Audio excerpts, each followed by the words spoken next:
नाशिकच्या येवल्यामध्ये भक्तिमय वातावरणामध्ये गौराईचं आगमन झालं आणि त्यानंतर महिलांनी आपल्या गौराईचं काल विधिवत पूजन केलं। या गौराईंना नैवेद्य दाखवण्यात आला, त्यांची महाआरती करण्यात आली। तर पहिल्या दिवशी या गौराईला भाजी भाकरीचा नैवेद्य दाखवण्यात आला, दुसऱ्या दिवशी पुरणपोळीचा नैवेद्य दाखवण्यात आला।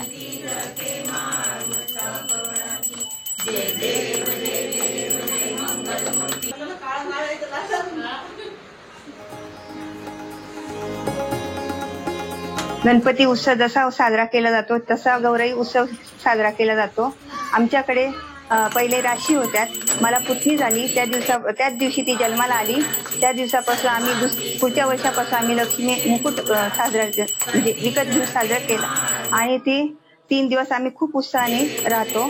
तिला तुळशीपासून घरात आणतो, त्याची पाऊले ती उठवतो आणि पहिल्या दिवशी भाजी भाकरीचा निवेद्य असतो, दुसऱ्या दिवशी पुरणाचा निवेद असतो आणि 16 भाज्यांचा निवेद असतो आणि तिसऱ्या दिवशी कानोलेचा निवेद असतो। जसं आमच्या घरात साजरा केला असतो तसं येवल्यामध्ये प्रत्येक घरात गौरी उत्सव साजरा केला जातो।